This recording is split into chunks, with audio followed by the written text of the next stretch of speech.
Greetings, race fans, and welcome to the podcast. Wheel Insights brings you inspirational stories from the world of motorsport, both on track and sim racing. I am professional commentator Webbo. Episode 2 is all about Daniel Lightning Lafuente, a very highly accomplished sim racer for the Williams eSports team. And we talk about his what got him started, the support he's had along the way, his main influences, of course, and most interestingly of all, when he felt it was the right decision to turn down an eSports team offer. Without any further delay, let's dive deep into Daniel's story.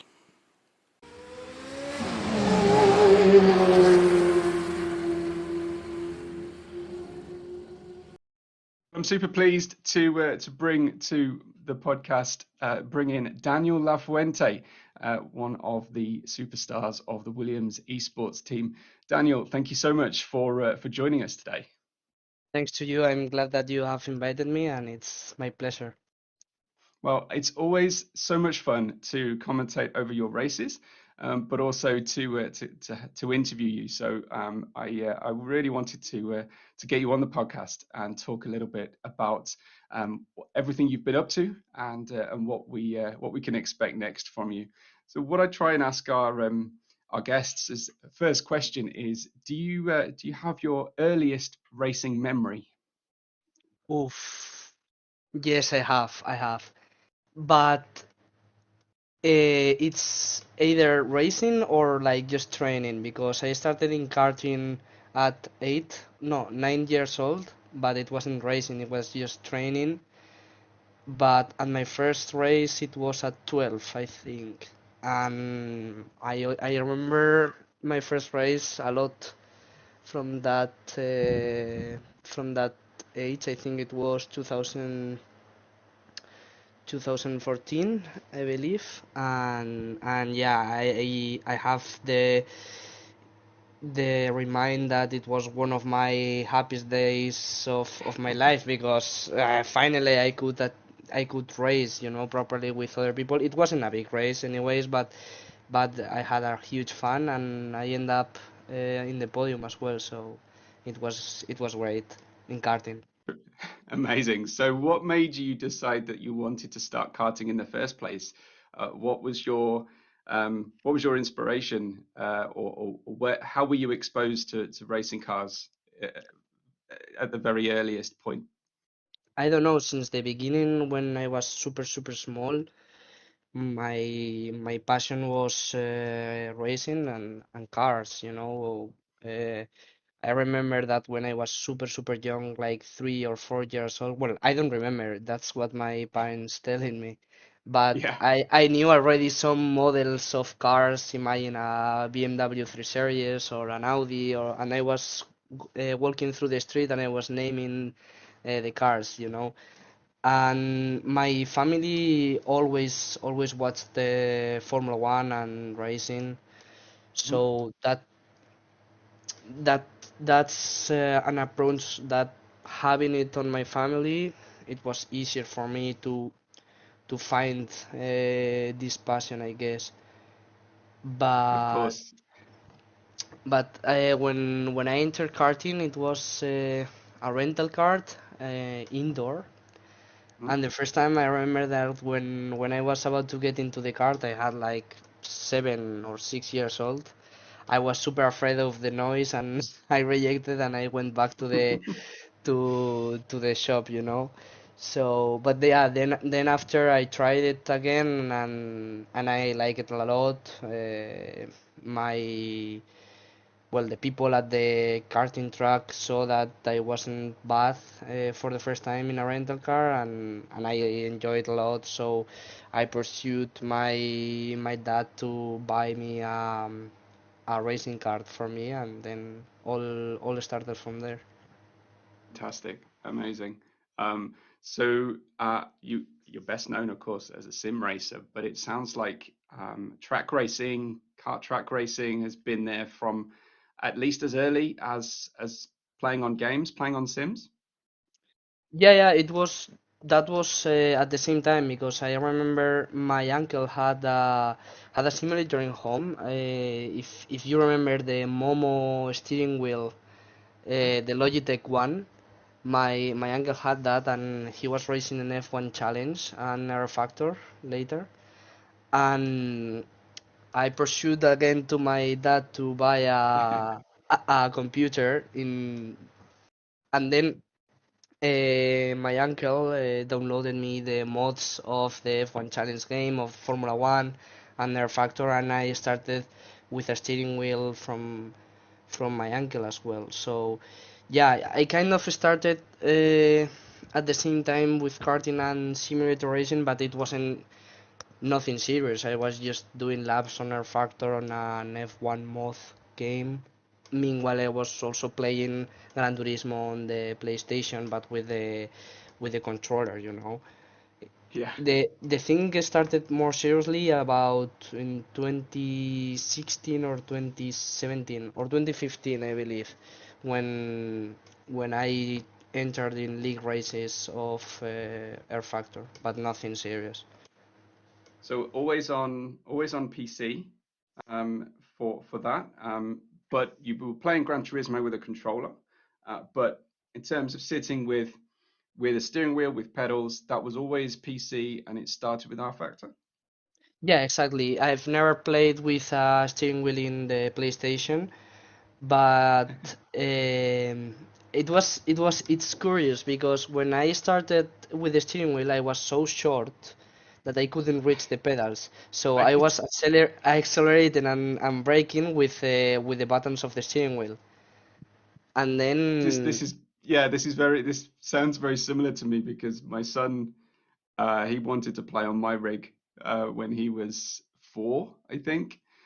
So we would prop him up with cushions and shorten the rig as much as we possibly could to allow him to do that. Yeah, and he could just about press the accelerator, I think. yeah, yeah, but back in the day, I didn't even have a rig. It was on the table of my father's office, let's say like this, because we have a room in my house which is the office where the computer was and where my father was doing all his paperwork, let's say like this, Mm. and and yeah, it was like until I had 10 or 11 years old, I didn't play with the pedals. But yeah, I was still with the R Factor and just playing with against the AI or just doing laps for fun. Trying to Uh, impersonate Alonso with the Of Ferrari back course, in the yeah, days. that sounds about perfect timing for Alonso being at the kind of at the height of his powers, I suppose. 2005, 2006, of course, but an absolute legend. So was Alonso very much tied with your racing inspiration? Yeah, always, and it still is. For me, it's like a superhero. It's something that it's out of Mm, this world for me, and I have a huge respect, and it's someone that I have always look up to. It's my favorite driver, and to be honest, I have never met him, but the way that he is never giving up and always giving all, no matter what car or what situation is, and he is Spanish. And when I was a kid, he was winning the world championship. So yeah, it's my favorite driver. of course, of course. I hope you've got a little place in your heart for Carlos Sainz as well. Yeah, yeah, I like his style a lot, but Alonso is Alonso. Of course, another level. So it sounds like family support has been very important to you in your racing so far in terms of how much you've been able to encourage your dad and your uncle to spend money to give over their desk or their Yeah. technology so that you can get playing. So when did you start to think, hey, you know what, this racing thing, I can start to be really competitive and I can start to really challenge people and derive some kind of some achievements out of it? It was two times, I believe. First of all, when I first entered in league racing, which was in R Factor 2, I think I had 15 or 16 years old, and it was the league that my uncle was racing, and I was super scared because I've never competed in online racing or competitive, and it was a Formula One league. And since the very beginning, I started to be winning races or in podium. And back in the day, I didn't have a good computer. It was completely really bad computer and really old. But it was barely impossible to run their Factor 2 game at Hmm. 15-20 frames per second. Wow. But if I didn't have anything else to drive, so I had to do that or nothing because I didn't Mhm. have money back in the days when I was 15 or 16 years old. It was the 2017 season. Yeah, I remember I remember that I drove the I think it was the Sauber in that league. And then the Oh, second time that I realized that I was maybe really good. I mean, not bad. It was the first time, the first year of a World Championship on iRacing in 2019 mhm. with the GTEs, where where we qualified for the championship. It was already a really good achievement, and my mindset for the first race was, okay, if I'm P35 or P40, I will be happy, you know. I will be happy Yep. for not being last. And I qualified in Spa with the Porsche, the RSR, in P8 in the first race. Then we ended up doing some mistakes and we ended up, I think, P16. But having in my first race being run in the race for most of the time in top 10, it was something like, oh, maybe I'm not too bad, you know. Maybe Yeah. this is not because back in the day I wasn't earning in that moment I wasn't earning money, so I was feeling like, oh, maybe it's not crazy about thinking to be in a really good team or top team. So Yeah. yeah. Amazing. So this is you racing on your own or with friends, um, and making friends through league racing, I assume. But when did the first team opportunity come to you, and how did that come about? The first team that approached me, it was let's say friends, kind of a level friendly friends without a sponsor, without they were competing in championships, in a Spanish championship, but it was more likely there wasn't any money it was just a group of friends that wanted to compete together. And it was, I think, the third week after I started on iRacing. I started with a really close friend of mine, and both of us had the message from them and we accepted it. And I was there. It was called simulation racing in English accent. And yeah, we started racing in a low splits Mhm. and low level Spanish championships, let's say.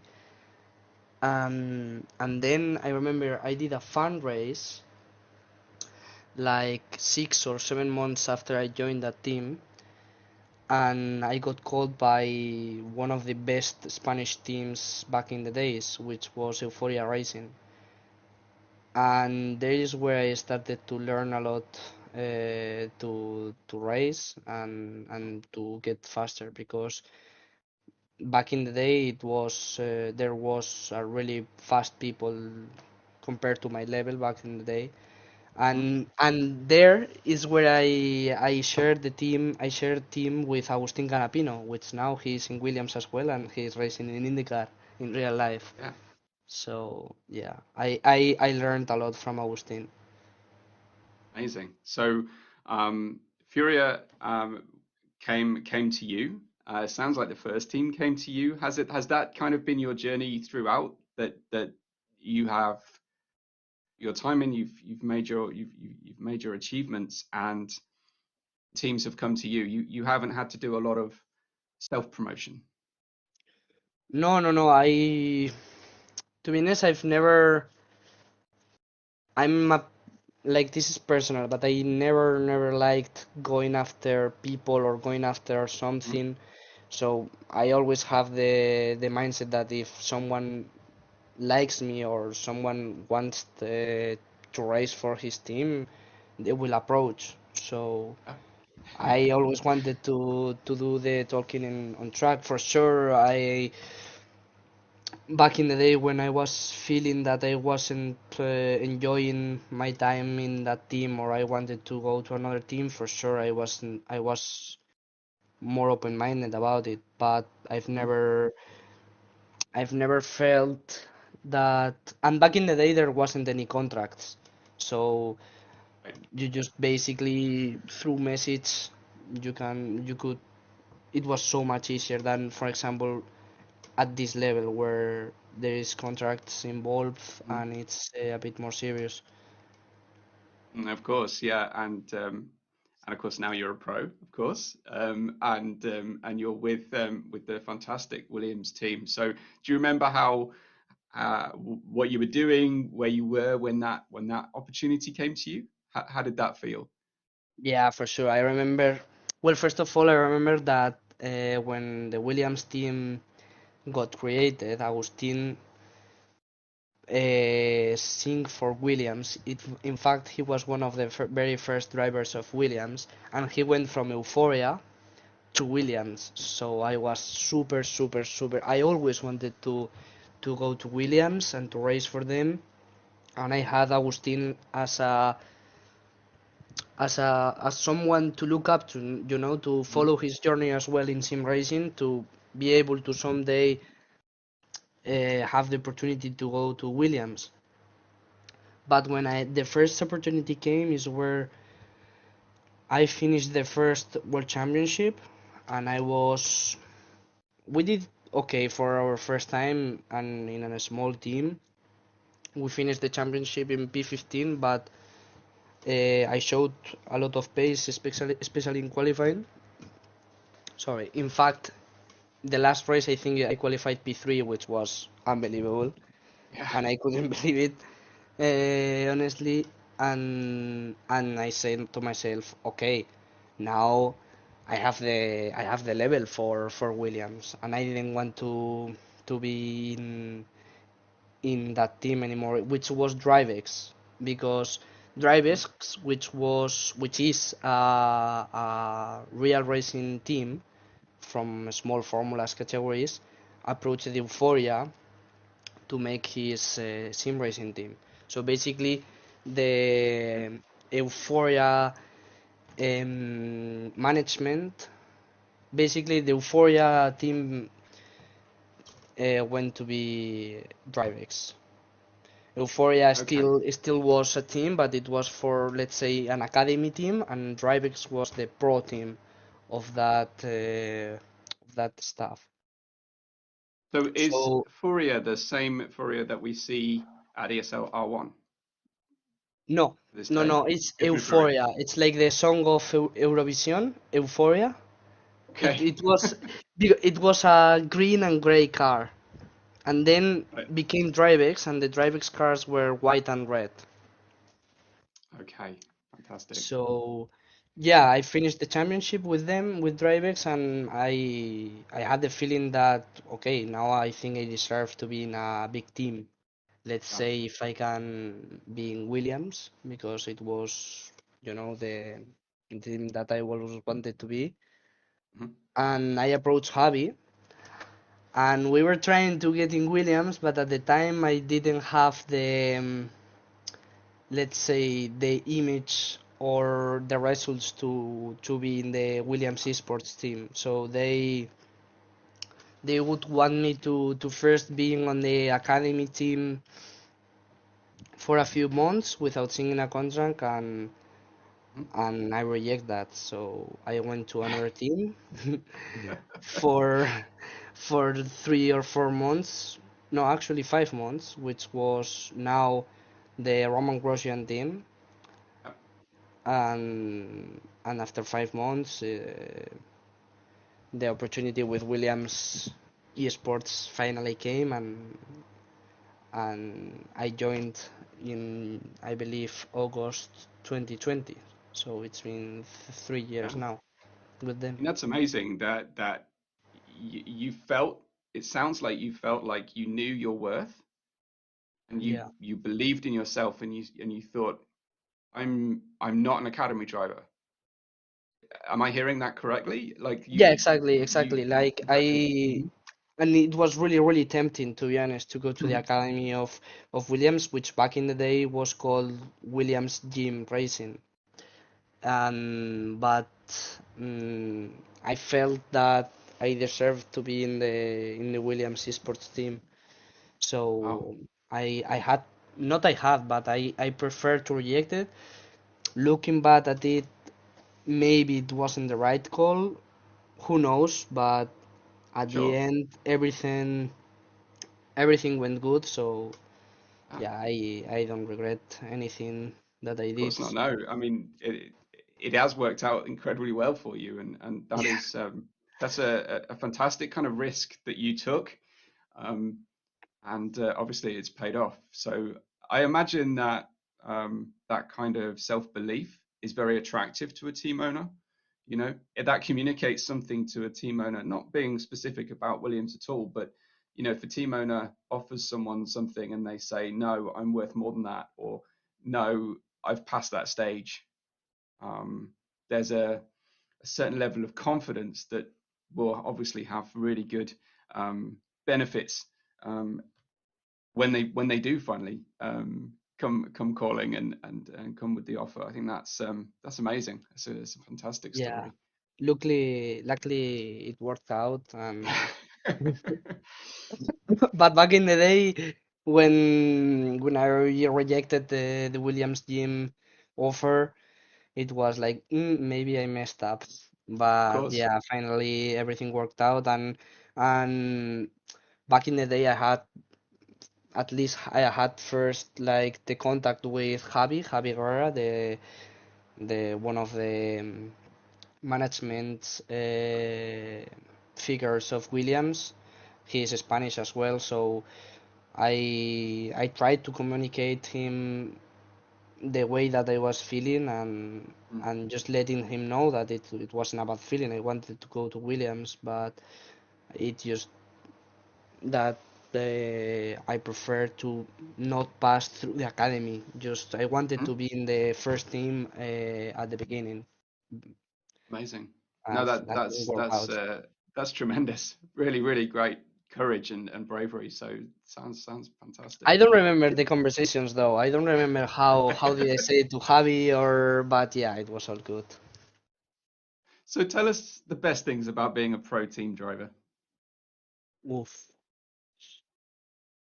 I think it has changed. It has changed through the years.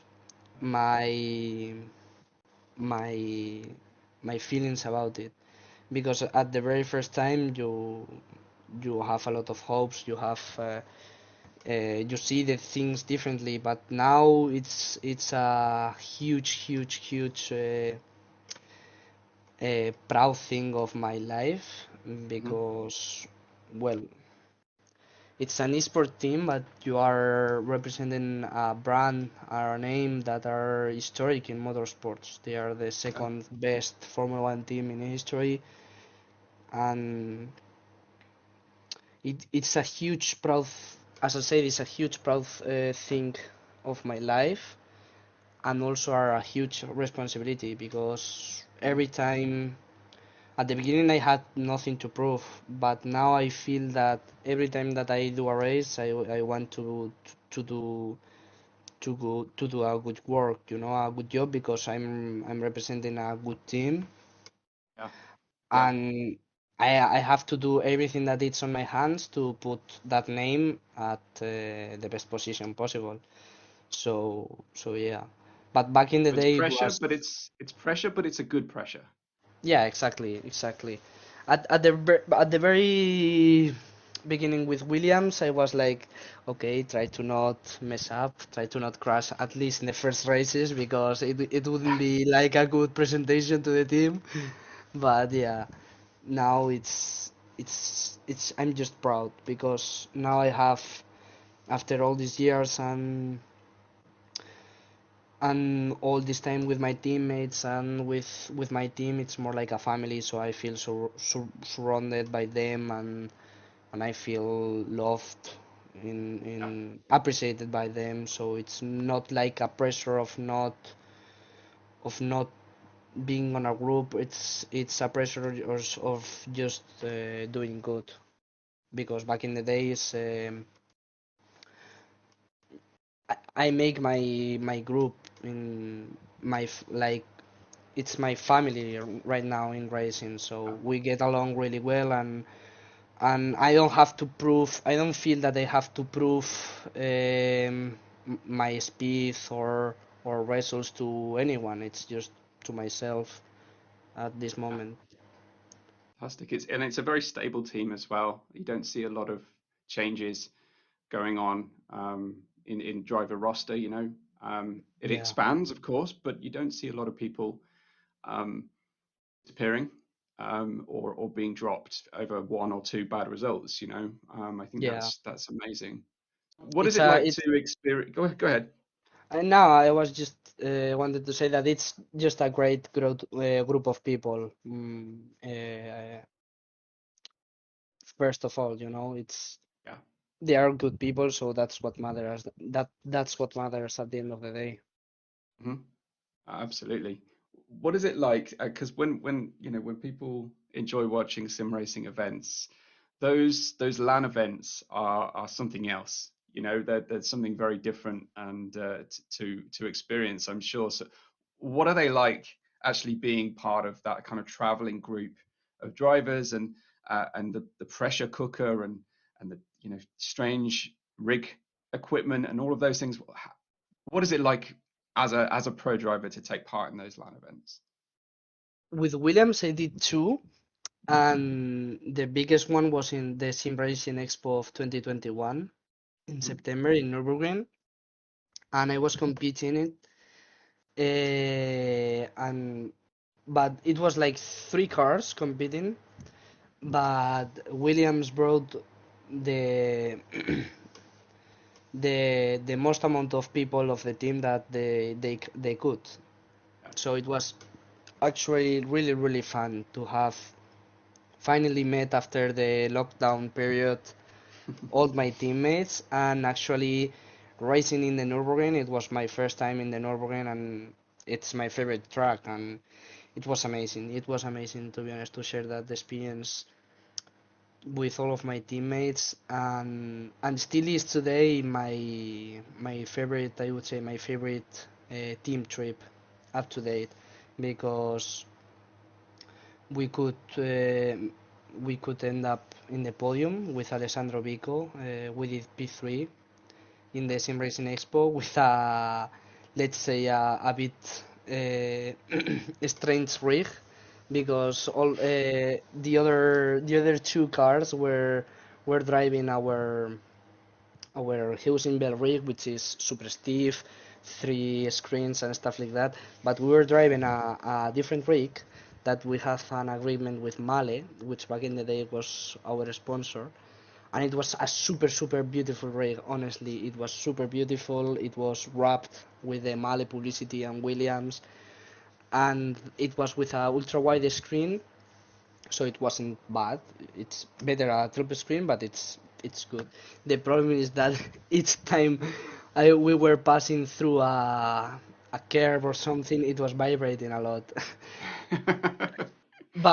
But yeah, at the end we made it, and we had a great battle with Coanda and BS competition, and at the end we made P3, which was a really good achievement. And yeah, I enjoyed a lot.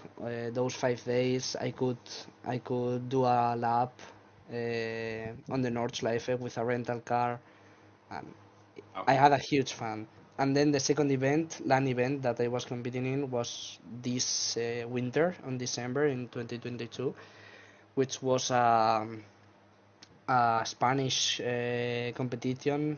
Uh, which Javi told me, okay, let's go to do this competition. It's not a worldwide competition, but it would be nice to meet the faces that mm, we. That's at the end of the day, that's where we came from, Javi and myself, from the Spanish mm, community. So at the end of the day, it was a really good thing for the community to to let them see that Williams is also competing there. And I was competing with Jorpa, which is a streamer of Formula One, and Coque Lopez, which is a top driver in Gran Turismo now, world mm. champion, I think, I believe. and and we won the race on iRacing. It was a 6 hour race. It was in the Jarama circuit, and yeah, we won the race. It was nice as well. It was a really good experience too. Fantastic. Yeah, so very different experiences and very different platforms, I suppose. But Yeah. um, yeah, sounds like it's something that everybody wants to aim for at some stage. So you've mentioned the Nürburgring Nordschleife.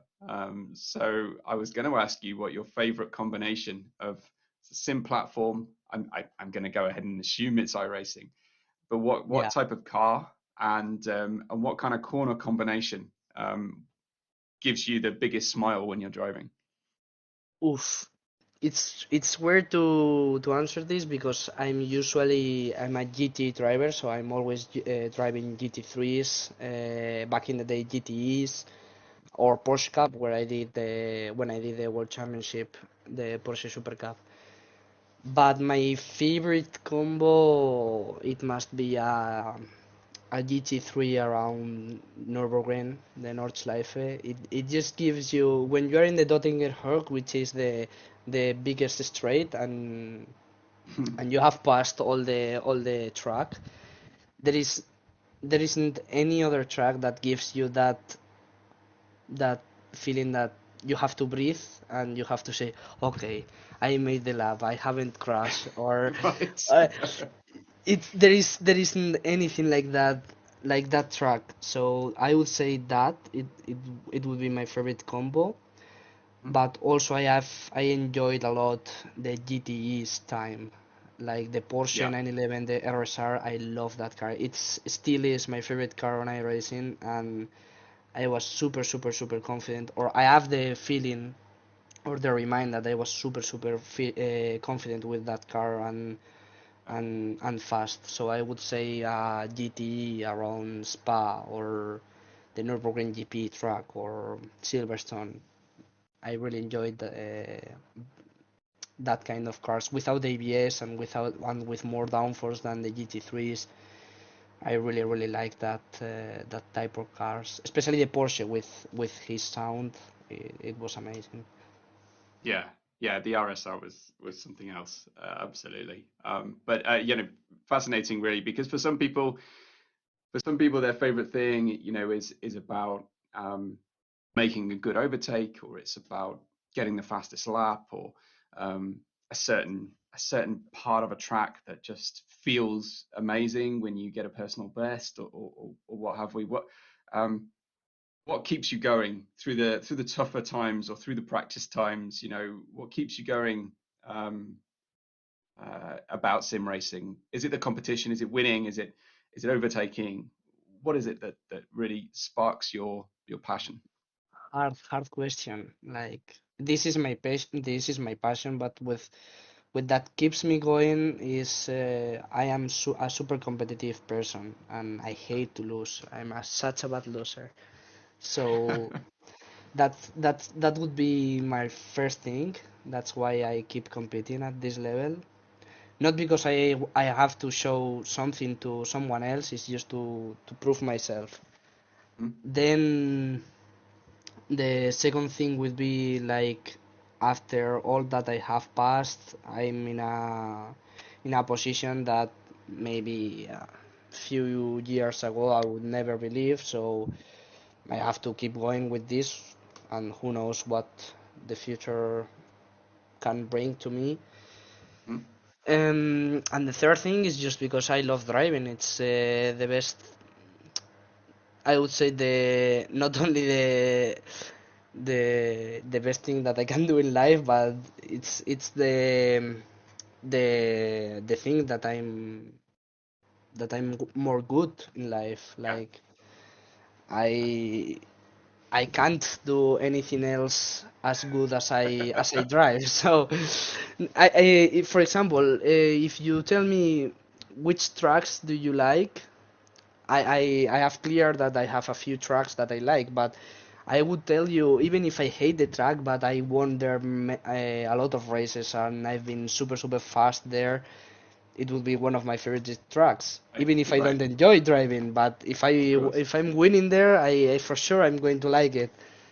So Yeah, there's a Japanese concept that I really like. It's called ikigai. I don't know if you've heard of it, but it's the perfect combination of what you're good at, what the world needs, what um, what someone will pay you to do, yeah, and what brings you the best satisfaction.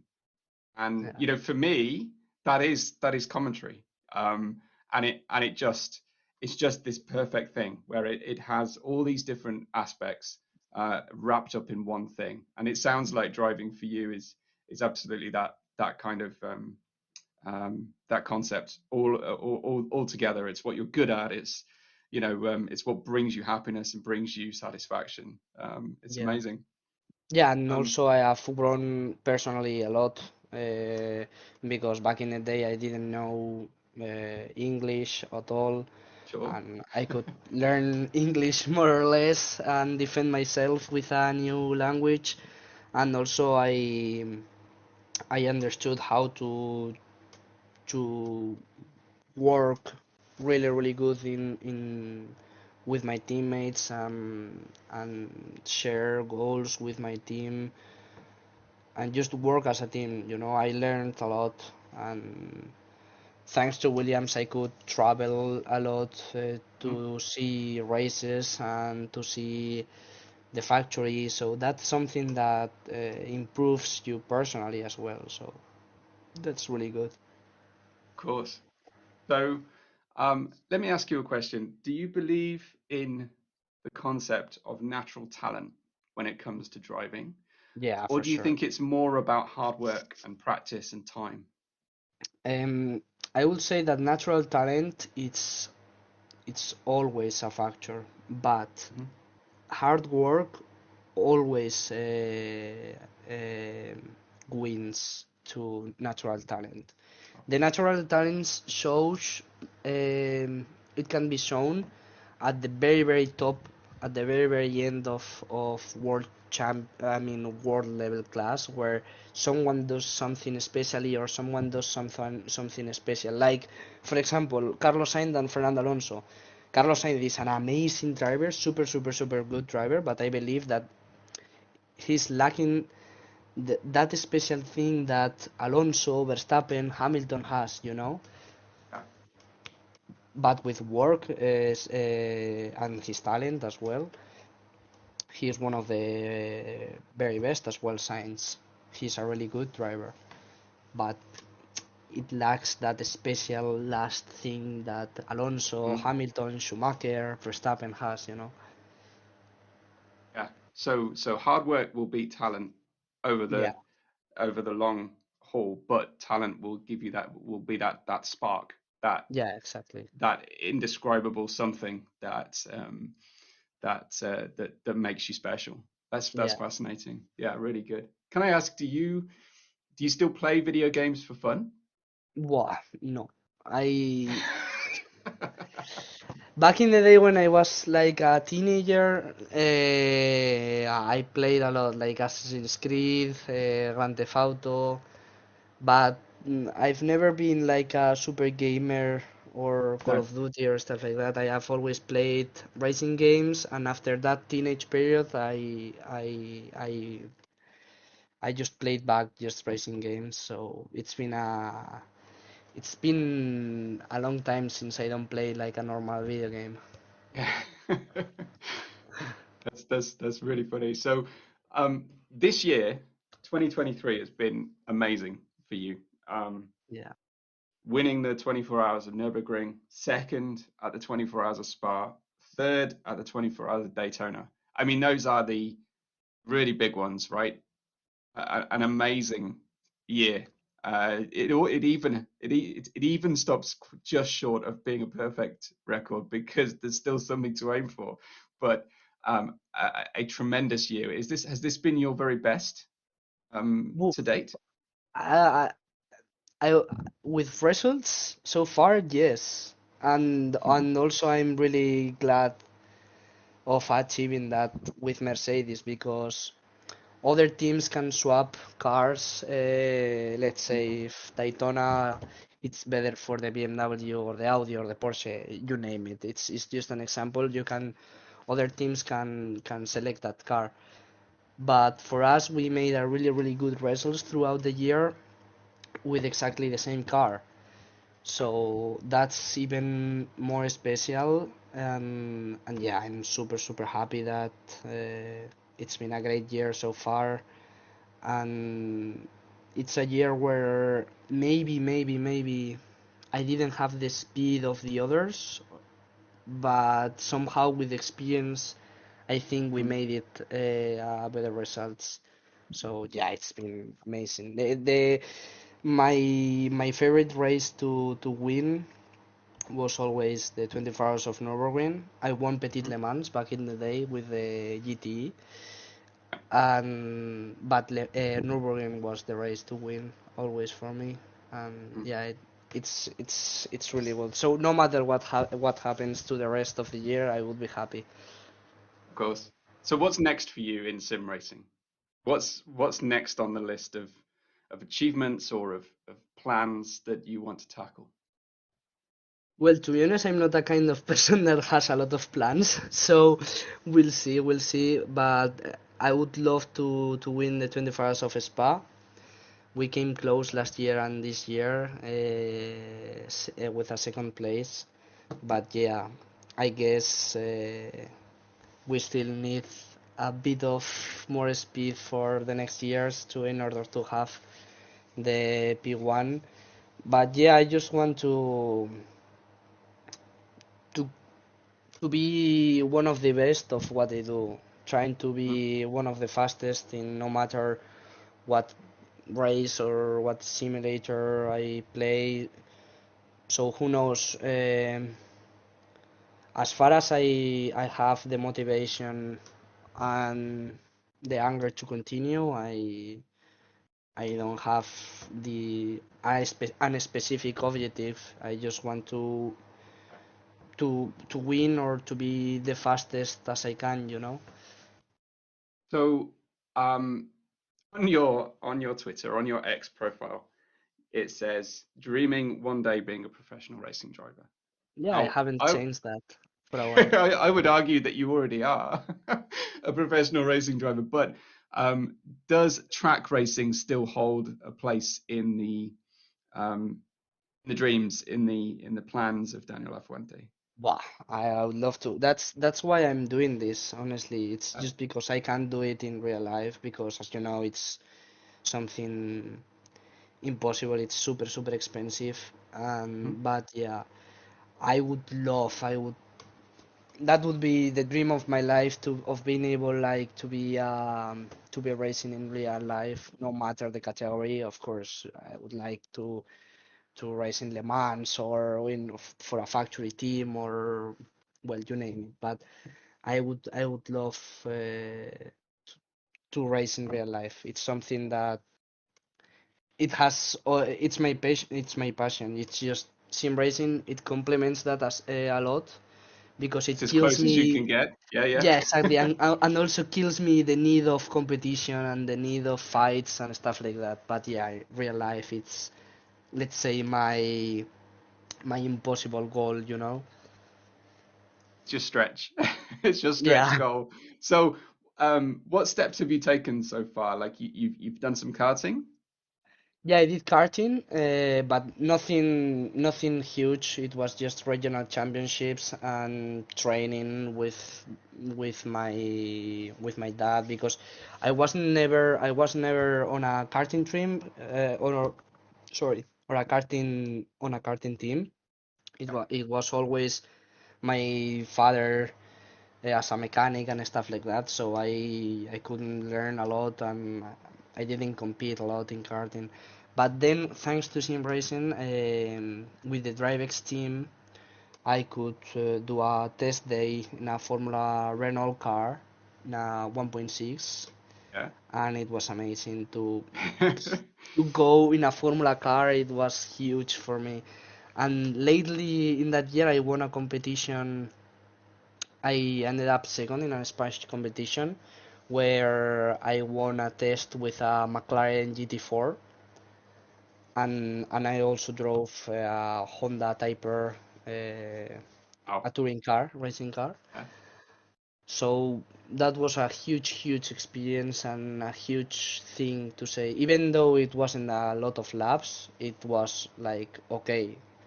And with the McLaren especially because the Honda had a um, H gearbox, like a manual shifter without paddle shifts. It was a bit hard, because I was 17, so I Sure. didn't drove a lot of cars and especially super fast on track, but it was okay. But the McLaren was feeling exactly the same as as the simulator. I was feeling Oh, straight fast, straight yeah. confident without fear, and it was amazing to have that feeling. Yeah. Me, like I've done a little bit of kind of track day experience. I've never taken part in a race. I haven't got a racing driver license or anything, but um, there's a moment for me when you're on track, and this happens in karting as well. Where there's a moment where you think, okay, am I now brave enough to do what I've done in the sim on track? Because suddenly, it means more. It's consequences are so much greater, right? Yeah, So exactly. have you crossed that experience yet, or is it something that's just never in your mind? No, no, no. Since I was a kid, I've never been afraid of having a crash, or I have Mm. never had fear. It was just I had the fear of crash the car because because it's expensive, and I knew that, for example, if when I was racing with my dad with my cart, I knew that if I completely bent the cart, maybe it wasn't possible to get another one. Right, right. So I wasn't fear of crashing or having contacts with anyone. In fact, I enjoyed that hard battles, Mm. like with contacts and stuff like that. But I was just having the fear of crash the cart and not being able Been out of to. race, yeah. Yeah, yeah, exactly. And with when Right. when I tested the Formula or the McLaren, for sure. I mean, I didn't have exactly the same. I didn't have the fear of crashing or get hurt yourself because I think if I would have that, I would have put away that description of Twitter because if you have fear, it's impossible to be a Mm. racing driver or a good racing driver. Yeah, But yeah, I had the absolutely. feeling especially with the McLaren, because imagine if you crash that car. I mean, who knows how much would you have to pay? So I was afraid of that, but not. I don't have the feeling of I'm not going to send it in this corner because we might crash. No, no. It's Oh, even in real life, I've never had fear. amazing. Because I think that with the movie Gran Turismo, with um, what's happening with certainly the intentions of Team Redline and other esports teams to develop into potentially track racing as well as sim, or building that idea and Yeah, reassuring track racing motorsport teams that sim racers um, can be just as good, if not better, or have got more hours, behind them of testing and practice and race experience. They've actually got more than many motorsport track racers have got. I think Yeah. it's only going to grow. I don't know if you agree, but I think that sim to track and back again, and at the same time, kind of interrelation is only going to be bigger and bigger, and maybe the rewards for sim driving are going to be track contracts and opportunities like that. Yeah, for sure. I agree with you. I totally agree that it's only going to grow. We don't know how much it's going to grow because, for example, in 2020 in the lockdown, it grown a lot. It was Mhm. such a boom for sim racing. Um, and I believe that now, if you want to be a racing driver, not just a sim driver, you need to have a simulator in your home Right, because right. with a simulator you can outwork, like, you don't need as much experience as the last generation of drivers Mm, 20, mm, 30 years ago, because now it's super accessible to have a simulator in home and just know all the tracks, know in which gear are you going to take that corner, where are you going to brake more or less, because at the end of the day it's super close, but it's not the same as in real life. But you already have an idea. You already have an idea of where to go in the track. 30 years ago, when you were approaching a new track, there wasn't any onboards in YouTube, or you couldn't do laps in the sim. But now you can, and it's something mm. that the young racing drivers or the proper racing drivers use a lot. You Yeah. name it. I mean, Max Verstappen is racing in the simulator where when he's not in his Formula One car. So it's something that it's super complementary, especially for racing drivers and for sim racers. I believe that it's super possible. Like it's completely possible that a sim driver can be really good in a racing car. It's just the technique. It's kind of the same Mm. driving technique. The only thing that lacks, in my personal opinion, the only thing that you have to work on as being a sim driver of jumping in a racing car is your physique, because at the end of the day it's an sport and you will be doing serious effort because the temperatures on a car are really high and you will get tired. So you Mhm. really need to become an sportsman. And and the other thing is the fear. At the end of the day, in a Yeah. simulator, you don't have the fear. Um, you barely, I mean, you can crash and you can go out again without spending millions of dollars, you name it, or hurting yourself. I think So the worst I've heard of is like a broken wrist or a dislocated shoulder, for instance, from an impact or something from a direct drive wheel. It's not like it's ah, impossible to hurt yeah. yourself, but it's probably Yeah, the impossible to possibility is die for there. sure. The Yeah. possibility is there.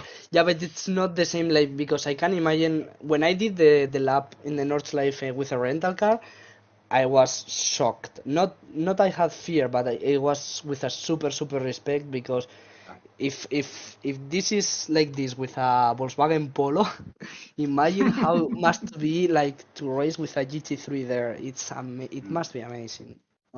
To be honest. absolutely. Well, it's something to look forward to and aim for, I'm Yeah, sure. I wish.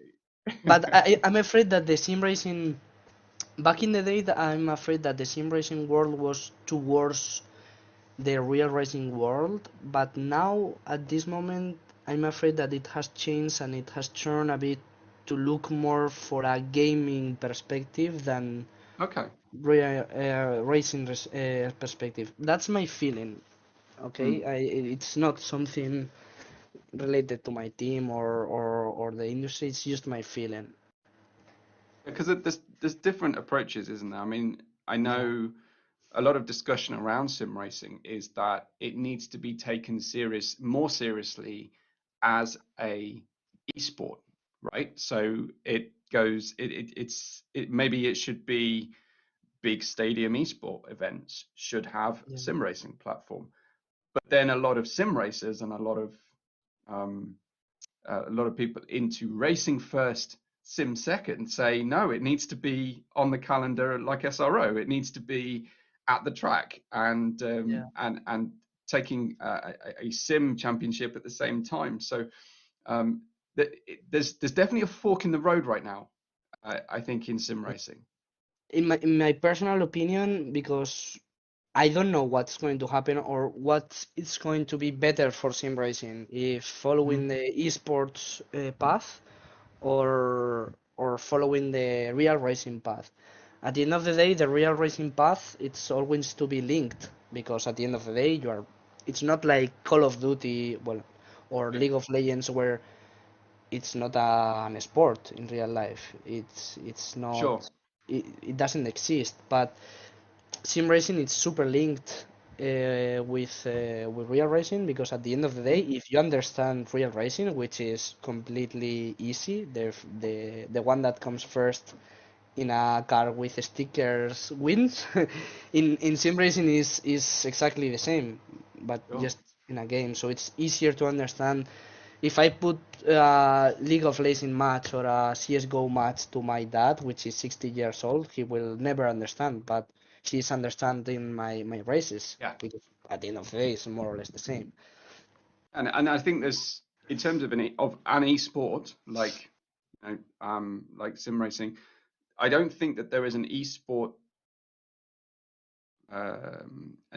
equivalent to the real sport as Yeah, close as driving, yeah, where exactly. you can you can actually, you can have the front half of a GT3 car and put a sim in it, or we've seen a London taxi with a sim rig in it, Yeah, where the actual physical experience is so close to the sport. Um, the yeah, esport is so exactly. close physically, but and as you say, there isn't that equivalent. You can't go and do Call of Duty in real life unless you're in the army or something. In which case, Yeah, it's hopefully you it's can't not do the Call of Duty thing. But yeah, yeah, exactly. I think the same. Like, I am not a super smart guy about other games because I've never been as interested as Mm, in sim racing. But from a, let's say, boomer perspective, for example, if you are playing FIFA, you are all only pressing buttons in a sure. really really easy way of saying it.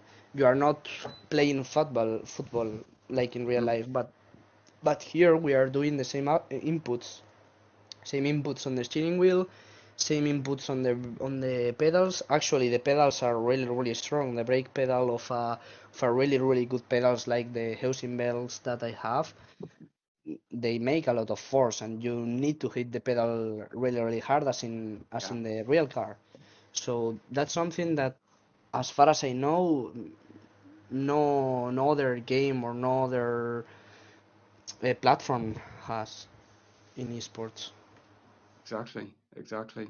Yeah, I mean, so just a quick couple of things to finish on. I was wondering how the experience has been like for you being part of Williams Esports and doing the sponsorship, promotional, and media side of the job. How is that kind of adjustment? I know you get media training, but how is that element that is almost identical to what track racers go through, right? They have to their sponsors. They have to Yeah. have promotional appearances and things. How have you found that? It sounds, I mean, you're a very personable, easy to talk to kind of guy, but how has that been for you? Well, for me, it's been great. I've never been like a kind of guy that wanted to be like influencer or something like that because well, I've never been interested in that. But I really, really enjoy the media training and the sponsors thing that we do with Williams. And personally, I did, well, it was amazing to do the presentation of the new Formula One car of Williams back in the day Yeah, in January. I take it something for a personal growth of me because nowadays it's super, super important, I guess, for my future if I can learn how to talk, how to sell things to other people, or how to treat other people, Yeah, more than in a social media way, it's just to talk with people and just defend yourself. I mean, how to manage to talk with people, to convince people, and that's something that it's always going to be super useful for your life. So I just take it like I enjoy learning this kind of stuff that there is any other school here in Spain or maybe in the world. Well, yeah, in the world, yeah, but I mean that I would never be able to learn the things that I'm learning if I wouldn't be here, you know? So that's super useful and super valuable for my life experience. of course. No, that's fantastic. So it's had some really good positives for you. So I'm so grateful you've given up so much of your time to talk with us and help to inspire younger or aspiring sim racers, track racers, um, anybody who's been following your career so far. Is there anything left that I haven't asked or that you would like to say to our listeners who are um, hoping to follow in the footsteps of Daniel Lafuente? I don't know if I have like a lot of people that but I don't know. Just I would like to say that it's like a kind of topic, but mm, never give up. And if you are really, really passionate about something, and if you have a good heart and you follow your heart, it will always be okay for sure. You need luck, you need talent, and a lot of work, but in every aspect of life, not just racing, but just if you are passionate about something and you work hard for it, the limit, you put your limits on yourself only. So Mm. the sky is the limit. So don't also listen to people that are not where you want to be, because normally those people say nah, it's impossible or you will not make it. So you just follow your heart, follow what where you want to be in a long term period of time, and yeah, never give up. Who knows what the future might bring. Only that, and it's been a pleasure to have you as in your podcast. It's been amazing. Daniel, tremendous message. I can't think of a better place to end. So brilliant, and I know that that everyone will join me in saying "Vamos La Fuente," and let's hope that we can keep a real close eye on your next adventures and your next accomplishments. So Yeah. it's been fantastic to talk to you. Thanks so much. Thanks so much to you, and hopefully you all enjoyed it as much as I did. And yeah, see you whenever you want.